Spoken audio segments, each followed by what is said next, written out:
Salut à tous, c'est Pierre News, on se retrouve pour ma première vidéo YouTube, j'espère que vous allez tous très bien. On se retrouve dans un contexte un peu particulier sur mon canapé pour une ambiance posée. Aujourd'hui on va faire un power ranking de la LEC 2023. Je vais donner mon avis, je vais donner tout simplement mon avis sur le mercato, sur les équipes et ensuite je vous dirai tout simplement où est-ce que je vois ces équipes dans le classement de la LEC de cette année. Et voilà, on va faire un bilan tout simplement. Et j'espère que vous êtes prêts tout simplement. C'est parti. Alors tout simplement on va faire comme vous allez voir ici, là il y a la tier list. La tier list donc du 10e au premier. Bien sûr ça peut changer. En fait encore une fois ça va être un avis que je vais vous donner. Bien sûr ça risque de totalement changer. Surtout que je vais l'expliquer, mais il y a des rosters pour moi qui peuvent ultra bien fonctionner comme au contraire ultra flop. Et du coup ça peut complètement changer. Donc c'est ça qui est super intéressant dans cette tier list, je pense. Parce que du coup, mettez vos avis dans les commentaires, mettez vos pronos. Et comme ça, en fin de saison, on pourrait savoir si on avait raison ou au contraire, c'est catastrophique. Alors, tout d'abord, pour commencer, on va commencer par la 10e place. Logique, je vais pas spoiler la première place, mais pour moi, c'est clairement Astralis. Astralis avec une équipe, selon moi, c'est l'équipe la plus faible de la LEC, avec un mercato assez raté, avec 113 d'Ajor qui, selon moi, sont les pires joueurs de la ligue. Ce sont des très bons joueurs d'ERL, mais pas des bons joueurs en LEC. Pour moi, 113 et d'Ajor, ça va être catastrophique. Kobe Jeong-un, à la limite, c'est une botlane qui passe un peu plus. Et encore, et Finn qui est un joueur qui a beaucoup à prouver encore. Et du coup pour moi cette équipe ça va faire une alchimie très compliquée. C'est pour ça que je les vois bien 10e. Ensuite en top 9, alors là ça peut vraiment varier. C'est pour ça il y a plein de nuances. Mais moi top 9 de mes croyances, en fait top 9 je vais mettre SK Gaming. Au-delà qui est Markoon, qui est pour moi Markoon est le joueur le plus sous-coté de la LEC actuellement. Un jungle exceptionnel. Mais pour moi c'est tout simplement les joueurs qui sont avec lui. Ça risque d'être trop limité. En plus c'est une équipe avec beaucoup de rookies, il y a peu d'expérience. Donc pour moi ça peut très mal fonctionner. Certus j'y crois pas trop. Irrelevant j'y crois pas trop. Et Exakikdos il y a beaucoup à prouver encore. Donc ça peut être un peu... ça peut être kiff tout simplement. Donc on verra. C'est pour ça que SK pour moi ça peut faire aussi top 7. Mais grand max, top 6, grand max. Ensuite en top 8 je mettrai BDS moi. Parce que BDS encore une fois pour moi c'est pas une équipe... l'équipe me fait pas du tout rêver quoi. Même BDS je les vois bien, ça peut à tout moment faire un top 10 comme l'année dernière. Parce que pour moi c'est des joueurs, encore une fois, on a beaucoup trop de rookies sans mec avec véritable expérience qui peut aider ces joueurs à être mieux entourés quoi. On va voir ce que ça donne, mais pour moi Adam est meilleur que l'année dernière. Donc Adam j'attends beaucoup de lui. Sheo je suis inquiet parce que c'est vraiment un big rookie. Nuclear Int j'y crois plus trop. Crowny ça va être limite, et la Brove aussi ça va être limite quoi. Donc c'est pour ça que BDS moi ça peut vraiment changer. Mais en fait je crois un peu à Adam. Adam je pense qu'il peut faire de belles choses.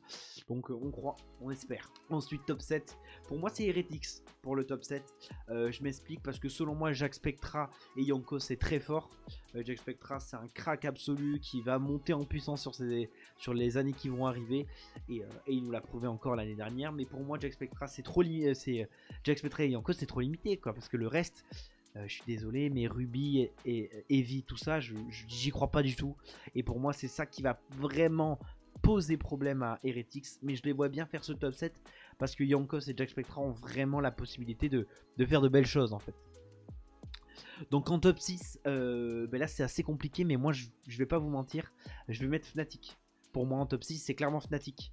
L'équipe qui fait pour moi le pire mercato de cette année. Parce que bon, perdre Upset et Illisang pour prendre Reckless Rurks, pour moi c'est de la merde, on va pas se mentir, c'est de la merde. Pour moi c'est vraiment une honte. Je sais pas ce qui s'est passé, mais c'est pas possible en fait, c'est pas possible.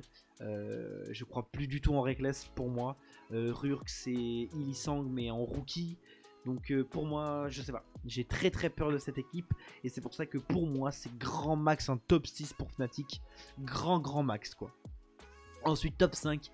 Et ça aussi, là pour moi c'est l'équipe qui peut plus se casser la gueule dans cette LEC 2023. C'est Mad Lions.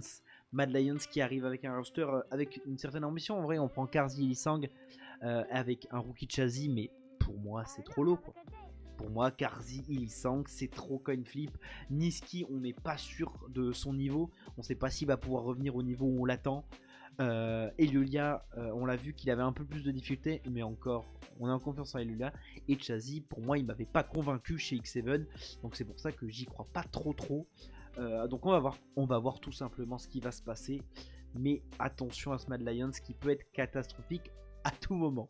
Ensuite, pour moi, le top 4, ça va être, ça peut être, comme ça peut être beaucoup plus haut et ça peut être beaucoup plus bas, Vitality. Pour moi, Vitality qui, en fait, ils prennent juste un gros risque, quoi. Parce que la line-up en soi sur papier, c'est quelque chose comme d'hab. Vitality, on commence à être habitué, mais pour moi, Photon, Beau, Perks, Néon et Kaiser, ça, sur le papier, ça en jette de ouf. Mais c'est risqué. Des inters, ça peut être mauvaise communication et à tout moment ça peut totalement flopper. Donc c'est très risqué, mais si ça fonctionne, ça peut être top 1 LEC. Si ça fonctionne vraiment très bien, ça peut être top 1 LEC. Et si ça fonctionne correctement pour moi, ça fera top 4. Ensuite, en troisième, c'est là où je pense que ça peut être assez différent pour beaucoup de gens. Mais top 3, moi je vois G2. Parce que G2, en fait, on a Broken Blade qui pour moi fait des Worlds catastrophiques. Moi franchement, j'aurais été G2, j'aurais carrément changé Broken Blade.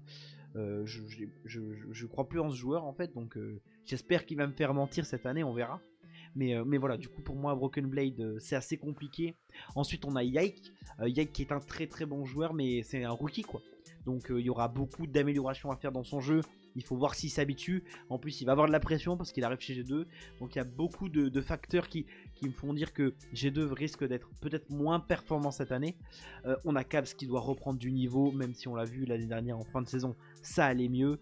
Et Hansama Mikix qui ont énormément à prouver et à perdre en fait. C'est là le problème, c'est que Hansama, si il revient pas à son niveau où on l'attend, ça peut être vraiment très problématique pour lui parce que on rappelle que sa saison chez TL elle était catastrophique. Donc pour Hansama il doit avoir énormément de pression. J'espère pour lui qui, bon ça devrait le faire, hein, je m'inquiète pas pour lui, mais je pense que Hansama doit avoir beaucoup de pression. Et Mikix aussi, bah, il a de la pression. Il doit tout simplement revenir au niveau. Il fait une bonne année avec Excel, mais quand même, on l'a pas vu non plus être le grand Mikix de cette époque de G2. Donc pour moi, Mikix a énormément à prouver dans cette LEC de cette année. Et j'ai quand même hâte de voir ce G2 à l'œuvre parce que vraiment, Yike, ça peut être super intéressant. Vraiment de voir que G2 prenne le risque de prendre un rookie comme ça fait super plaisir. Ensuite en top 2, alors là encore plus, ça peut encore plus changer. Mais si je m'écoute moi, parce que oui on est là pour faire une tier list sur mes goûts, j'essaie d'être objectif, mais bon, faut bien que je vous donne vraiment mon avis. Pour moi, le top 2, ça va être Koi. Parce que pour moi ça peut être très facilement top 1. Parce qu'on va pas se mentir que actuellement Malrang, meilleur jungle d'Europe. Larsen, c'est le meilleur mid d'Europe. Comp et Trinby, meilleur botlane de loin. Donc c'est ça qui me fait dire que pour moi c'est soit top 1 soit top 2 pour Koi. Par contre le vrai point d'interrogation que j'ai moi c'est sur Ziganda. J'ai pas trop compris pourquoi ils ont allé chercher ce rookie là en fait, tout simplement parce que Ziganda je l'ai jamais trouvé vraiment exceptionnel. Après il reste très bon, attention à ce que je dis, mais pour moi c'était peut-être pas le meilleur recrutement à faire pour Rogue. Donc c'est pour ça, moi j'ai hâte de voir ce que ça va donner chez tout simplement Koi, parce que cette équipe elle fait très peur, on va pas se mentir. Même si Comp et Trinby pour moi vont être moins dominants cette année, parce que je pense que tout simplement la méta sera moins adaptée à leur jeu, parce que vraiment au Summer où ils étaient effrayants, c'était vraiment fait pour eux, donc ils étaient trop bien. Donc c'est pour ça que je vois peut-être Koi un peu plus en dessous que cette équipe qui pour moi est l'équipe. Je les mets premiers au-delà du sportif parce que je pense qu'ils peuvent aller très loin. Mais surtout c'est que pour moi leur mercato c'est le mercato le plus réussi d'Europe. Même si vous allez voir, je pense qu'il y a quand même un point d'interrogation sur cette équipe. Vous l'avez tous deviné, on parle bien évidemment de Excel. Excel qui fait pour moi l'un des meilleurs mercatos d'Europe et de très loin. Parce qu'on passe d'une équipe milieu de tableau, Excel qui était milieu de tableau, à une équipe qui pour moi joue le haut de tableau et peut-être même le top 1.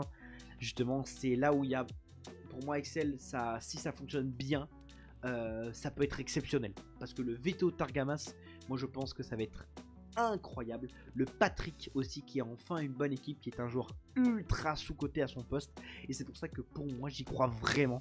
En plus on a Odo Amné qui a cette part d'expérience qui va être très cool, mais surtout Odo Amné qui en Europe reste un très très bon top laner, même si au World on l'a vu qu'il a ses limites, mais en Europe il a toujours fait le taf en fait, donc je vois pas où, où serait le problème d'avoir Odo Amné. Mais le seul point d'interrogation qu'on a, c'est bien sûr Xerxes.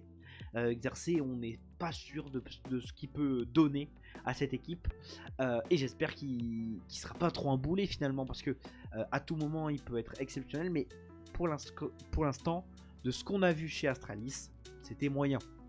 Donc pour moi c'est vraiment là-dessus que je pose ma question, vraiment mon point d'interrogation, c'est est-ce que Xerxes ne va pas être trop un problème pour Excel, parce que bon il y a quand même du gros jungle, être au niveau de Malrang, Eliolia et tout quand même, il y a très peu de gens qui sont. Donc c'est pour ça que moi c'est la vraie question que je me pose. Mais qu'est-ce que j'ai hâte de voir Veto et Targamas ensemble. Je pense que ça va faire des carnages en LEC l'année prochaine. Donc préparez-vous les gars, ça va être exceptionnel. Donc voilà les amis, je vous ai donné mon power ranking tout simplement, mon avis sur ce mercato et mon avis sur ces équipes. Je sais pas si vous êtes d'accord avec moi, n'hésitez pas à dire en commentaire, ça m'intéresse, on peut débattre, parce que bien sûr ça peut changer les gars, ça va être 100%, on va revenir dans cette tier list un an après, ça sera 100% pas ça, parce qu'il va y avoir tellement de rebondissements, et en plus, surtout je trouve cette année, c'est qu'on a beaucoup de joueurs, ça va jouer au mental, à l'alchimie des groupes d'équipes quoi. Donc on peut avoir beaucoup de changements, et c'est pour ça que je pense que cette année de LEC 2023 va être exceptionnelle à suivre. Donc n'hésitez pas à vous abonner sur tous les réseaux, surtout sur YouTube bien sûr les gars, parce que logique, première vidéo, on se lance là-dedans, on lance cette aventure, on va essayer de faire une vidéo par semaine. Et voilà, donc n'hésitez pas à suivre TikTok, Insta, tout ça, Pierre News, vous connaissez. Je vous fais des gros bisous et je vous dis à la semaine prochaine.